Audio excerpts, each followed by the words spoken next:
নমস্কার। দৃশ্যকল্পে আপনাকে স্বাগত। সকলে নিশ্চয়ই ভালো আছেন। আমি পলাশ মুখোপাধ্যায় যথারীতি চলে এসেছি যাওয়া এবং খাওয়ার নতুন আরও একটি পর্ব নিয়ে। আজকের গন্তব্য খুব দূরে নয়, তাই বাড়িতেই প্রাতরা সেরে 9টা নাগাদ চলে এসেছি দমদম ক্যান্টনমেন্ট স্টেশনে। আজ আমার গন্তব্য উত্তর 24 পরগনার গুমা এবং চাকলা। আমি ধরে নেব 9:30 গোবরডাঙ্গা লোকাল। উঠে পড়েছি ট্রেনে। এই ট্রেনে গুমা যেতে সময় লাগবে দমদম ক্যান্টনমেন্ট থেকে মোটামুটি মিনিট 45। চাকলা লোকনাথ বাবার কল্যাণে পরিচিত নাম হলেও আমি নিশ্চিত আপনাদের ভ্রমণ মানচিত্রে গুমা শব্দটির কোনো জায়গা নেই। কিন্তু সুন্দর শস্য শ্যামলা অপরূপ প্রকৃতির মাঝে গুমায় একটা দিন ঘুরে বেড়াতে আপনাদের ভালোই লাগবে আশা করি।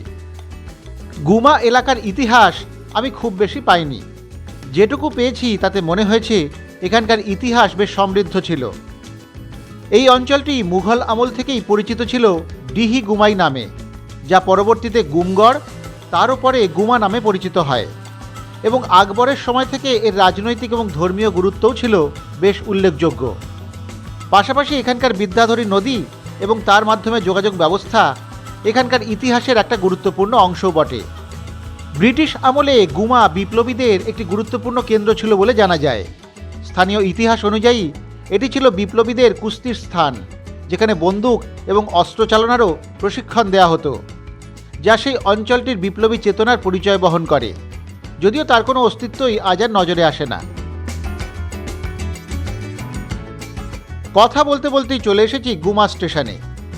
মিনিট 45-এর মধ্যে আমায় নামিয়ে দিল ট্রেন। চলে গেল গোবরডাঙ্গার দিকে।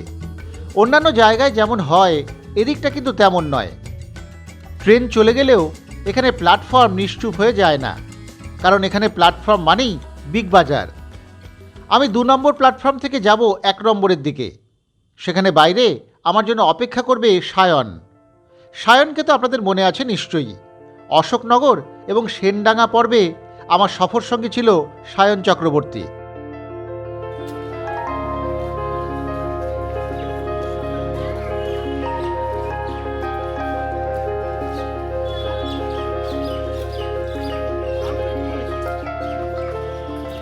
ওই তো চলে এসেছে সায়ন। ওর স্কুটিতে চেপেই ঘোরাঘুরি হবে আজ। আমার একটু সুবিধেই হবে তাতে। গুমার পাশে অশোকনগরে থাকে সায়ন। আরও একবার সকলের সঙ্গে দেখা হচ্ছে। আর আজ কিন্তু অশোকনগর বা তার পাশে না, হ্যাঁ অশোকনগরের পাশেই আজকে আমাদের ভ্রমণ হবে গুমাকে কেন্দ্র করে। দেখা যাক সারাদিন কোথায় কোথায় আমরা ঘুরতে পারি, কি কি দেখতে পারি। চলো বেরিয়ে পড়ি তাহলে। যাত্রা শুরু করা যাক। বেরিয়ে পড়েছি আমরা। প্রথমে দেখব গুমা স্টেশনের পূর্ব দিকে থাকা বেশ কিছু জায়গা। সেই মতো সবথেকে দূরে থাকা আজকের গন্তব্য হলো চাকলা। আমরা চলেছি চাকলা ধামের দিকে।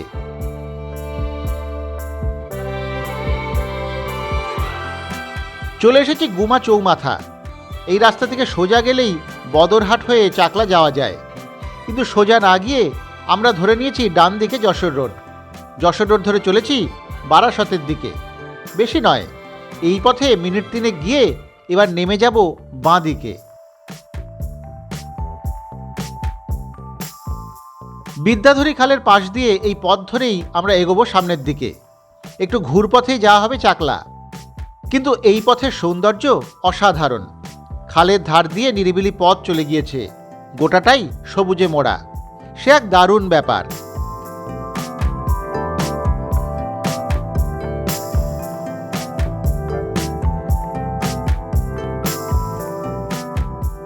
রাস্তার এক পাশে খাল, অন্য পাশে নানা ধরনের ক্ষেত।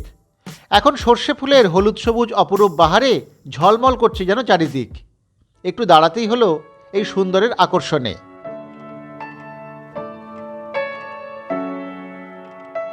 এই জায়গাটা অপূর্ব, ছায়া ঢাকা পরিবেশ। তার ওপাশেই হলুদ সর্ষে ক্ষেতের মধ্যে একটা টিনের বাড়ি। ছবির মতো একটা ছবি যেন। এবারে একটু সর্ষে ক্ষেতের দিকেই যাওয়া যাক, চলুন।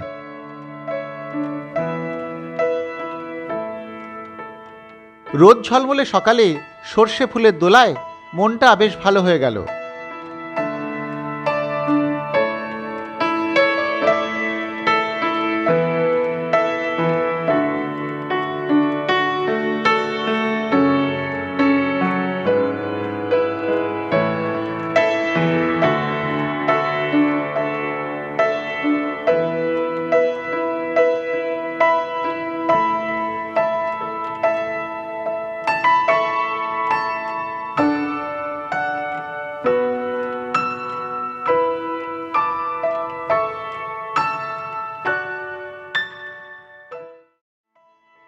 খানিক সময় এখানে কাটিয়ে আবার রওনা দিলাম আমরা সেই খালের ধার ধরে পথ।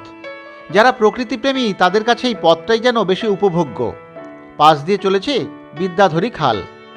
আদতে এটি কিন্তু বিদ্যাধরী নদী। এই নদী দিয়েই একসময় বড় বড় বাণিজ্য তরী চলত। আজ তার দেখে বোঝার উপায়ই নেই, তাই তো লোকমুখে সেই নদী আজ বিদ্যাধরী খাল নামেই পরিচিত।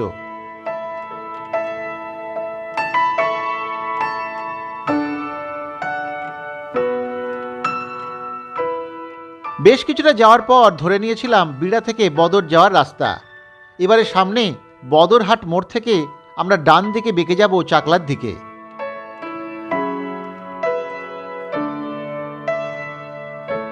চলেছি চাকলার দিকে। পথটা বেশ ভালোই। এদিকে দেখছি রাস্তার দুপাশ দিয়ে অসংখ্য পেয়ারা বাগান। এত পেয়ারার চাষ হয় এদিকে সেটা আমার জানা ছিল না। তবে শাক সবজি ফল ফলাদি সব মিলিয়ে এদিকটা একেবারে ঘন সবুজের বাহার।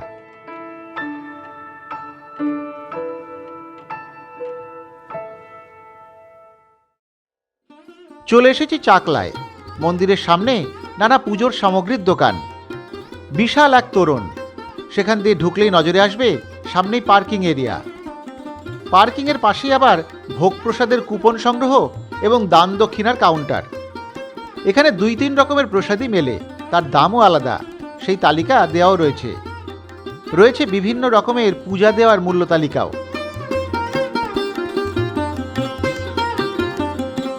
মন্দিরে খালি পায়ে প্রবেশ করতে হয়। মন্দিরের বাইরে জুতো রাখার কাউন্টারে 2 টাকা মূল্যের বিনিময়ে জুতো রাখা যায়। এবারে ঢোকা যাক মন্দির চত্বরে।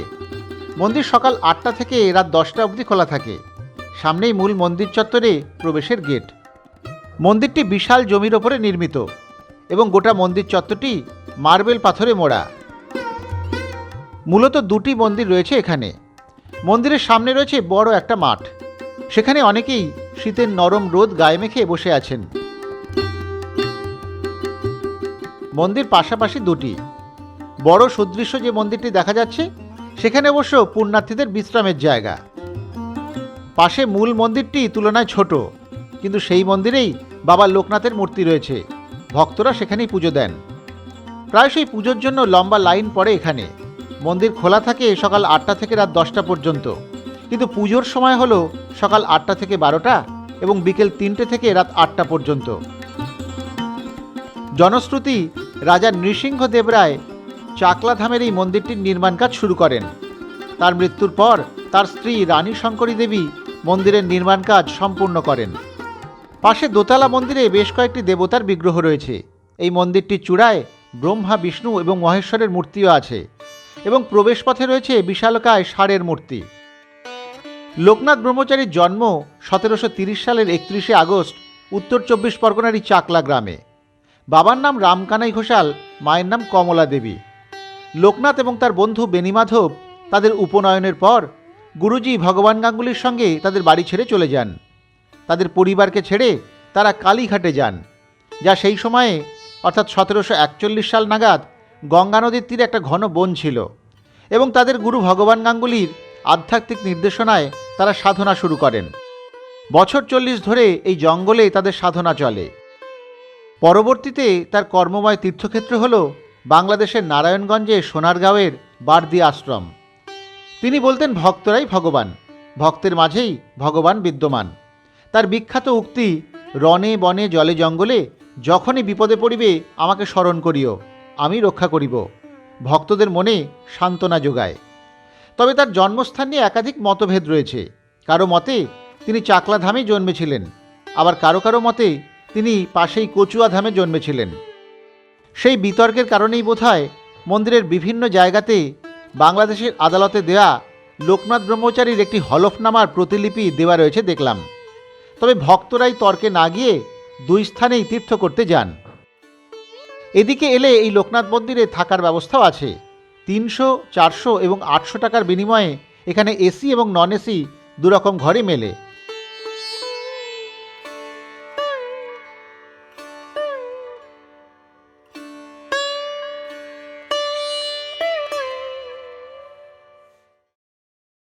বেরিয়ে পড়েছি লোকনাথ বাবার মন্দির থেকে। এই মন্দিরের পাশেই আছে একটি কালী মন্দির। এবার চলে এসেছি সেই মন্দিরের সামনে। রাস্তার ধারেই মন্দির, তবে এই মন্দিরে লোকনাথ মন্দিরের মতো অত ভিড় নেই। এটিও এই এলাকায় পুরনো মন্দির। কালী মন্দির খোলা থাকায় সেটাও দেখে নিলাম আমরা। ভিতরে কালী মায়ের বিগ্রহ, ছিমছাম মন্দিরটি।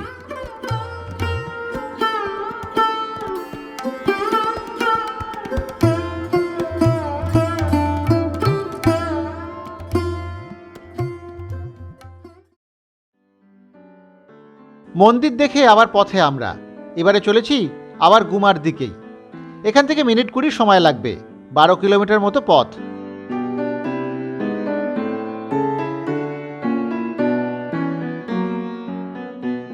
আসার সময় দেখেছিলাম এখানে পেয়ারার চাষ হচ্ছে প্রচুর, অসংখ্য পেয়ারা বাগান। তাই এবার মনে হলো ব্যাপারটা একটু সরেজমিনে দেখা দরকার। এখানে হঠাৎ এত পেয়ারার চাষ কেন? বদরহাটের আগে একটু পাশের রাস্তায় নেমে গিয়েছে, তাই সুন্দর আঁকাবাঁকা পথ চলে গিয়েছে পেয়ারা বাগানের পাশ দিয়ে। সব পেয়ারা বাগানই বেশ আঁটোসাঁটো, বেড়া দিয়ে গেটে তালাচাবি দেওয়া, ঢোকাই মুশকিল। তবে এই বাগানটাই একটু খোলা ছিল, তাই মালিকের অনুমতি নিয়ে এখানেই ঢুকেছি আমরা। পেয়ারা বাগানে কিন্তু এখন পেয়ারা তেমন নেই, সবে গাছে ফুল এসেছে। তবে সার দিয়ে পেয়ারা গাছ অনেকটা এলাকা জুড়ে। ভালোই লাগছিল নিরিবিলি এই বাগানে ঘুরতে।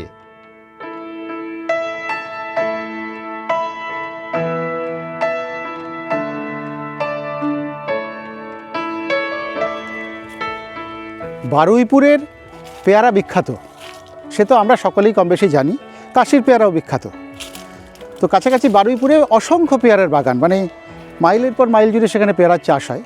কিন্তু এই যে এই গুমা থেকে এই যে বদর হয়ে চাকলা যাওয়ার যে রাস্তা, তার আশপাশে যে এরকম এত অসংখ্য পেয়ারা বাগান ছিল, এখানে এরকম বিঘের পর বিঘে জুড়ে এরকম পেয়ারা গাছ বা পেয়ারার চাষ হয়, সেটা কিন্তু আমাদের জানা ছিল না। এটা একটা দারুণ ব্যাপার। এখানে পেয়ারা এখন হয়নি, এখন সবে ফুল হয়েছে। আমি শুনলাম যে এখানকার পেয়ারাও নাকি বহু দূরে দূরে চলে যায়, ওরা কথা বলছিলেন। তো আমাদের পেয়ারা বাগানটা দেখে ভালো লাগলো।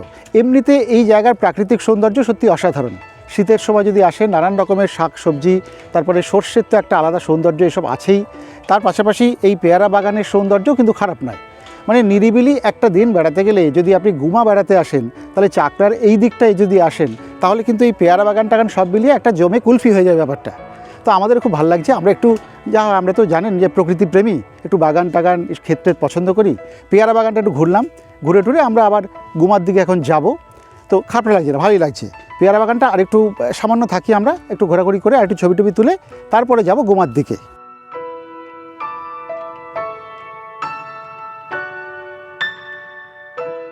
এখন তো পেয়ারা পেলাম না, পেয়ারা হলে একবার আসতে হবে এখানে। তবে শুনলাম তখন নাকি বাগানে আরও বেশি পাহারা থাকে। আচ্ছা, বাগানে প্রহরার কথা কেন বলল মালি আমাদের? ওর কি আমাদের দেখে পেয়ারা চোর বলে মনে হয়েছে? হবে হয়তো। যাই হোক, পেয়ারা বাগান দেখে এবার আবার যাত্রা শুরু। সুন্দর সেই পথ বেয়ে এগিয়ে চলা গুমার দিকে।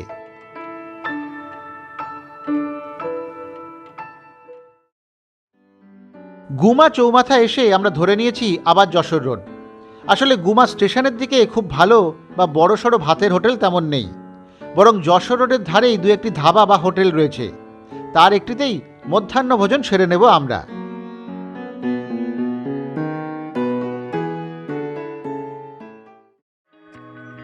চলে এসেছি যশোর রোডের ধারেই থাকা পথসাথীতে।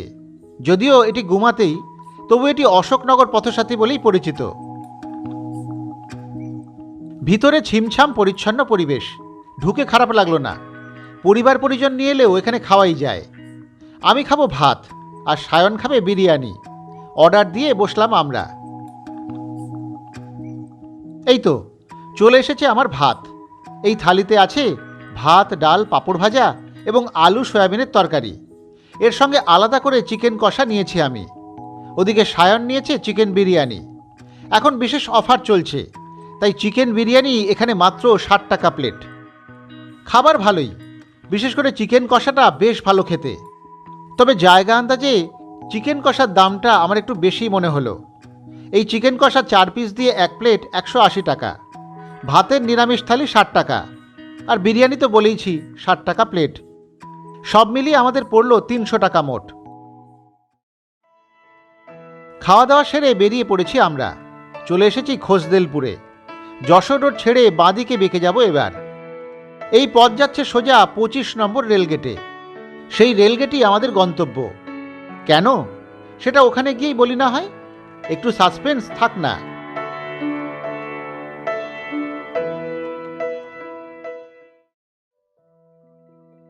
চলে এসেছি 25 নম্বর রেলগেটে। গুমা এবং অশোকনগর স্টেশনের মাঝে খোলামেলা পরিবেশে এই রেলগেটের অবস্থান। এই রাস্তা রেলগেট পার করে মাঠের মাঝে গিয়ে মিলিয়ে যায়, তাই তো এখানে যানবাহনের তেমন উৎপাত নেই। সুন্দর শান্ত নিস্তরঙ্গ পরিবেশই অবস্থান এই রেলগেটটির। প্রকৃতি এখানেও খুব সুন্দর, তবে শুধু প্রকৃতি দেখাতেই কিন্তু এখানে আসা নয়।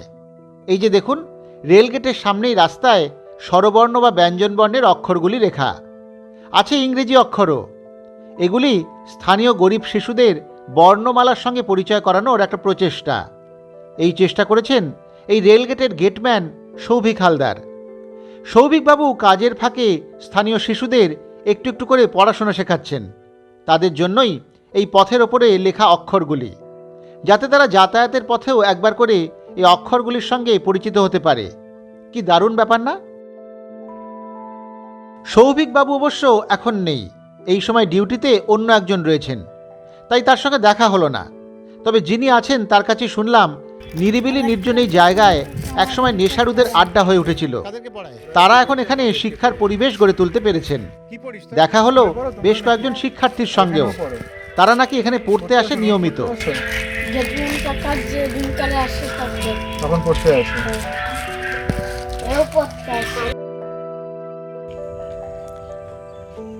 খুব যে কিছু দেখার আছে সেটা কিন্তু নয়। মানে বেড়াতে আসলে এই গেটে বেড়াতে আসবেন সেটা আমি যে সরাসরি বলতে পারছি তা নয়, কিন্তু আমরা যে গেটে এসছি এই 25 নম্বর রেলগেট, যেটা অশোকনগর এবং গুমার মধ্যবর্তী একটা জায়গায়, তো সেই রেলগেটটা আসা একটা বড় কারণ হচ্ছে সৌভিক হালদার। সৌভিক হালদার এখানকার একজন গেটম্যান।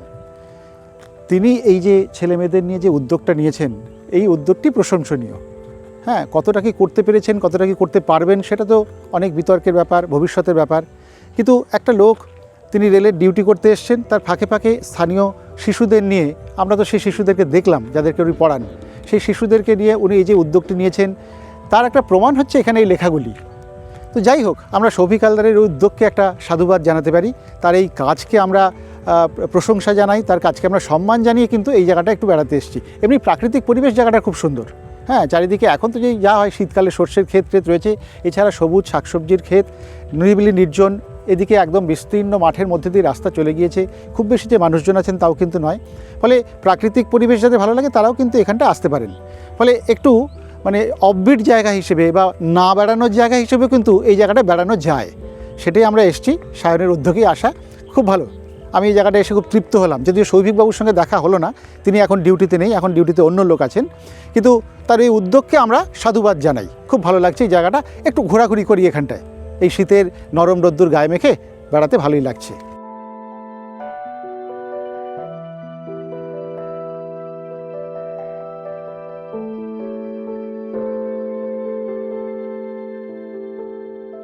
আপনারা এখানে বেড়াতে আদৌ আসবেন কিনা জানি না, আমি কিন্তু সত্যি এখানে এসে খুশি। সৌভিকবাবুর এই কাজে আমাদেরও পূর্ণ সমর্থন রইল। এবারে যাই একটু দূরে। মাঠের মাঝে চলে যাওয়ার রাস্তাটা খুব ডাকছিল আমায়, একটু এগোলাম সেই দিকেই। সর্ষে ক্ষেতের মধ্যে দিয়ে চলে যাওয়া পথ, ভালো লাগার আবেশ জাগায়। সেই আবেশ কাটল অবশ্য পাখিদের কলতানে। আকাশে তখন পাখির মেলা।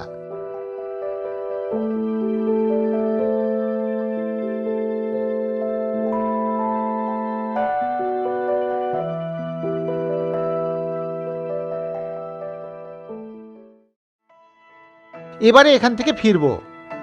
রওনা দিয়েছি আমরা। রেল লাইনের পাশ দিয়ে পথ ধরে চলেছি স্টেশনের দিকে।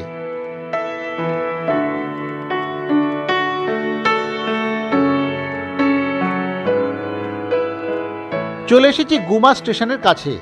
এবারে রেল লাইন পার করে আমরা যাব স্টেশনের পশ্চিম দিকে। এই পথ সোজা চলে গিয়েছে রাজীবপুরের দিকে, সেদিকেই যাব আমরা। তবে তার আগে একটু দাঁড়ানো হবে।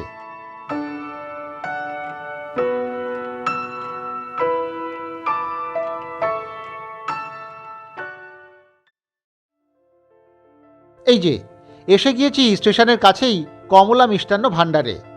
এখান থেকে একটু মিষ্টি নিয়ে নেওয়া হবে। গুমায় শুনলাম এই দোকানের মিষ্টির নাম ডাক আছে, তাই ঢুকে পড়েছি কমলা মিষ্টান্ন ভাণ্ডারে।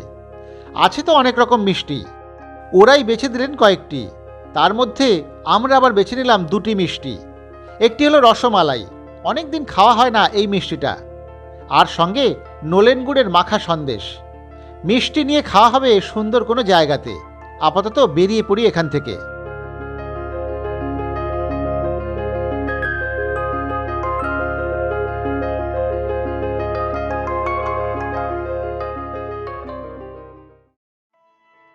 আবার সায়নের স্কুটির সওয়ারি আমরা। এবার যাচ্ছি রাজীবপুরে। গুমা থেকে 5 কিলোমিটার মতো পথ। এই এলাকায় প্রাচীন এবং সম্ভ্রান্ত এলাকা এই রাজীবপুর। সেখানে আছে একটি জমিদার বাড়িও, সেটা দেখতেই চলেছি আমরা।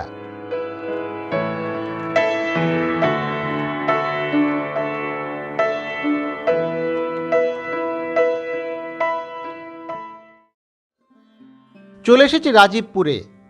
মোড়ের মাথাতেই চোখে পড়ল এই ছাত্রাবাসটি। প্রাচীন এই ছাত্রাবাস এবং তার পাশে থাকা রাজীবপুর এভি স্কুল এখানকার জমিদারদের শিক্ষা প্রসারের উদ্যোগকে চিহ্নিত করে। জমিদার বাড়ির সদস্য সুরেন্দ্রনাথ ঘোষ 1924 সালে তাদেরই নিজস্ব জমিতে তার পিতার নামে উৎসর্গ করেন এই কালীভূষণ ঘোষ হিন্দু ছাত্রাবাস। আজও সেই হোস্টেলে স্কুলের ছাত্রদের বসবাসের সুযোগ সুবিধা আছে। ছাত্রাবাসে অবশ্য প্রবেশ নিষেধ। তাই এগোলাম এবার সামনের দিকে, যাব জমিদার বাড়িটি দেখতে। চলে এসেছি জমিদার বাড়ির সামনে। রাস্তার ধারে এই জমিদার বাড়ি পড়ে। জমিদার বাড়ির উল্টো দিকে দেখলাম সুদৃশ্য একটা বাড়ি। সুন্দর দেখে একটু উৎসাহী হলাম আমরা। তবে সেটি একসময় জমিদারদের বাড়ির অংশ হলেও এখন কিন্তু এটি এক আইনজীবীর ব্যক্তিগত মালিকানা। তাই সেখানে আর ঢোকা ঠিক হবে না বলে আমরা এবার এগোই জমিদারদের পুরনো বাড়িটির দিকে। ভগ্নসৌধ হয়ে দাঁড়িয়ে আছে বিশাল এক বাড়ি, সেই সঙ্গে ঠাকুর দালান, নাট মন্দির, আমোদ প্রমোদের জন্য বিরাট বসার ঘর, সুড়ঙ্গ পথ, সবই একই অবস্থা। এই সুড়ঙ্গ পথ তৈরি করা হয়েছিল ডাকাতদের ভয়ে বাড়ির সকলে লুকিয়ে বাঁচার জন্য। বড় বড় জানালা, ভাঙাচোরা দেওয়াল, ধসে যাওয়া ছাদ থেকে আকাশ দেখার মধ্যে ফাঁকা হয়ে আসা মনের গভীরে গম্বুজগুলো হাপিত্যেশ করে দিনরাত। প্রাচীন ইতিহাসের নিদর্শন হিসেবে প্রজন্ম ধরে বহমান এই চন্দ্র ভবন, যা স্থানীয়দের কাছে ঘোষবাড়ি নামেও পরিচিত। বালি থেকে বর্গী হামলার পর প্রাণে বাঁচতে সুবর্ণবতী নদীর পাড়েই ধীরে ধীরে চলে আসেন মধুসূদন ঘোষের বাবা, ধনী ব্যবসায়ী চন্দ্রকান্ত ঘোষসহ পরিবারের অন্য সদস্যরা। ঘোষেদের বিরাট পরিবার এখানেই হয়ে উঠলেন বালির ঘোষ থেকে কুলীন কায়স্থ ঘোষ।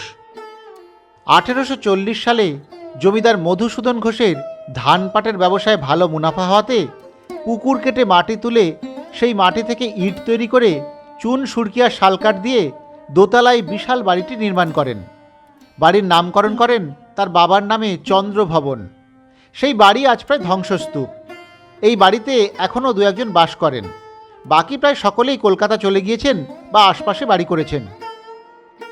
রয়েছে বাড়ি লাগোয়া দুর্গা দালানটিও, সেটিরও অবস্থা খুবই খারাপ। যদিও শেষ কবে এখানে দুর্গাপুজো হয়েছে তা বর্তমান প্রজন্মদের কেউই বলতে পারলেন না।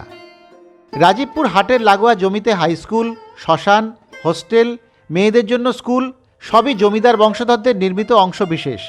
পিছনেই রয়েছে জমিদার বাড়ির সেই পুকুরটিও, যেটি কেটে তার মাটি দিয়েই ইট গড়ে তৈরি হয়েছে এই বিশাল জমিদার বাড়ি।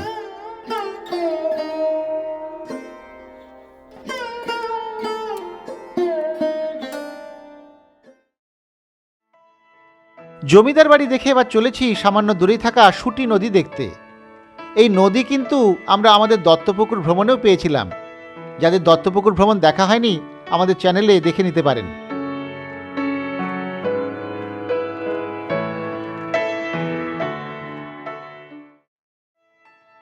চলে এসেছি সুটি নদীর ধারে।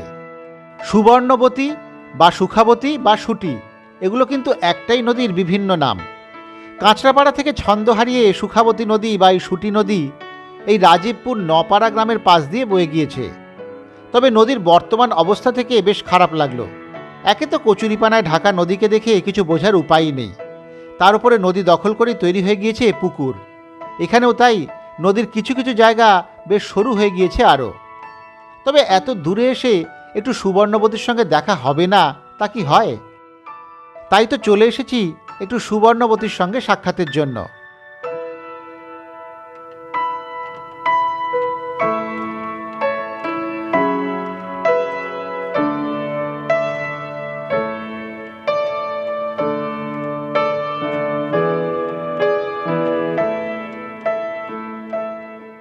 নদীর পাশেই বড় আমবাগান, সেটা পেরোলেই আবার আদিগন্ত বিস্তৃত সর্ষে ক্ষেত।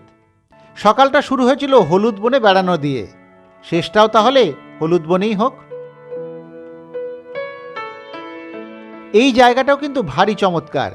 চারিদিকে সবুজ আবহ, তার মাঝেই সুবিশাল সবুজ হলুদের কলকা। পড়ন্ত বিকেলে দুপাশে সর্ষে ফুলের আবহে হাঁটতে কিন্তু দারুণ লাগছিল।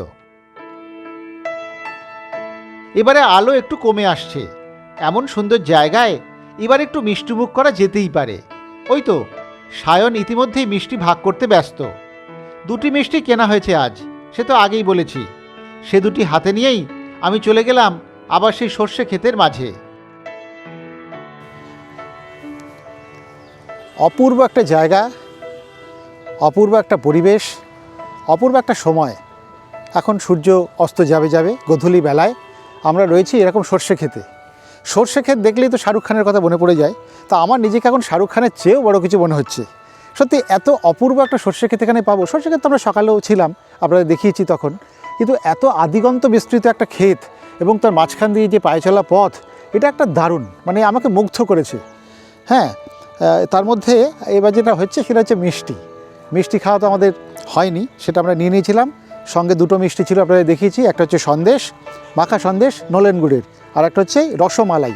রসমালাইটা অনেক দিন আমাদের খাওয়া হয়নি, ওরাও বললো ওদের ভালো সেটা, কমলা, সেটা নেওয়া হয়েছে। একটু খাওয়া যাক।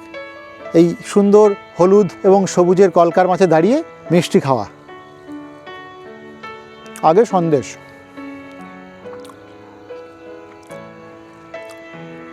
সন্দেশ খারাপ নয়, সন্দেশ ভালো, ঝুরঝুরে সন্দেশ, খারাপ নয়। এবার একটু এই রসমালাইটা খাওয়া যাক।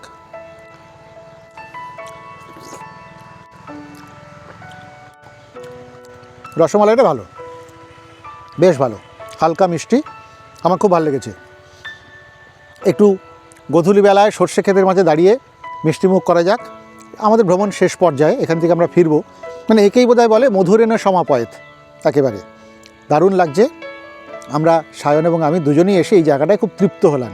শেষটা, ভ্রমণের শেষ দিকটা খুব সুন্দর একটা জায়গা দিয়ে আমাদের শেষ হচ্ছে। তাহলে আমি একটু মিষ্টি খেতে থাকি, তারপরে বাড়ি ফেরার পালা।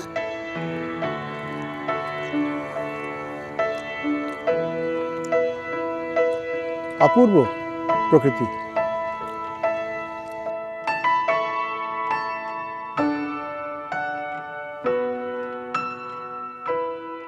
খাওয়া দাওয়া সেরে আরও মিনিট 10 রইলাম আমরা।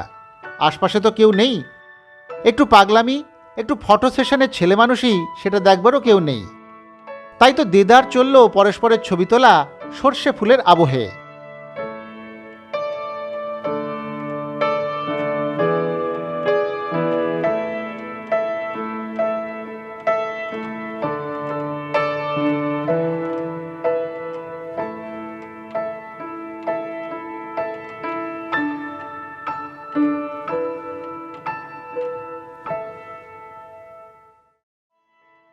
এবারে রওনা দিলাম আমরা। ঠিক হলো, এবার আর গুমা স্টেশনে নয়, ফিরতি পথে আমায় অশোকনগরে ছেড়ে দেবে সায়ন। সেখান থেকে ট্রেন ধরবো আমি। এখান থেকে গুমা এবং অশোকনগর দুটি কম বেশি 6-7 কিলোমিটার পথ।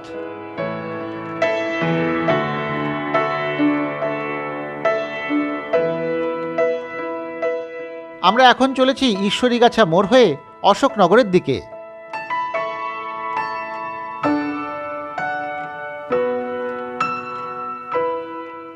ঈশ্বরীগাছা থেকে ধরে নিয়েছি অশোকনগরে যাওয়ার পথ। এই পথ বেশ সুন্দর।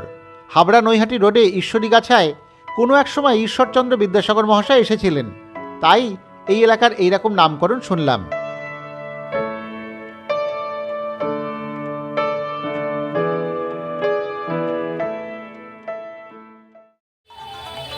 চলে এসেছি অশোকনগরে। এবারে সায়নকে বিদায় জানাতে হবে। সারাদিন দারুণ ঘুরেছি আমরা একসঙ্গে। সারাদিন অনেক ঘোরাঘুরি হলো, দুজনেই এবার বাড়ির দিকে এগোবো, নিজেদের বাড়ির দিকে এগোবো। আর এই ভিডিওটা আপনারাও খুব শীঘ্রই দেখতে পারবেন দাদার চ্যানেলে। তাহলে সঙ্গে থাকুন এবং দেখতে থাকুন দৃশ্যকল্প মিডিয়া। তোমরা সব ভালো থেকো, আসি তাহলে আজকে। হ্যাঁ, দেখা হচ্ছে খুব শীঘ্রই। হ্যাঁ হ্যাঁ হ্যাঁ, একদম ঠিক আছে।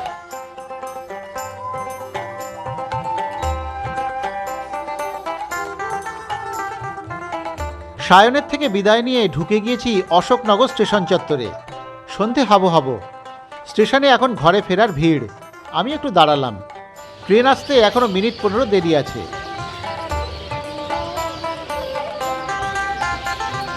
হঠাৎ মাথার ওপরে কিচিরমিচির আওয়াজে বেশ একটু কৌতূহল হলো।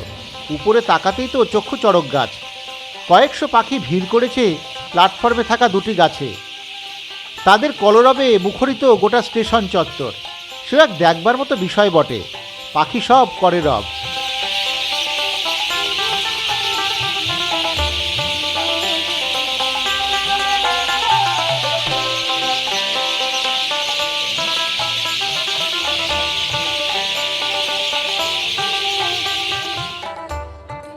পাখিদের চঞ্চলতা দেখতে দেখতেই দেখি প্ল্যাটফর্মে ঢুকছে ট্রেন। আগে তাহলে উঠে নি, তারপরে বাকি কথা বলছি। উঠে গিয়েছি ট্রেনে। ডাউন বনগা লোকাল, ছেড়ে যাচ্ছে অশোকনগর স্টেশন। এবারে বলি যাতায়াতের বিষয়ে। এদিকে আসার অন্যতম ভালো মাধ্যম হলো লোকাল ট্রেন। শিয়ালদহ বা দমদম থেকে বনগা, ঠাকুরনগর, গোবরডাঙ্গা এবং হাবড়া লোকাল গুমা আসে। গুমা স্টেশন থেকে চাকলা যাওয়ার জন্য টোটো বা ভ্যান রিজার্ভ করতে হয়।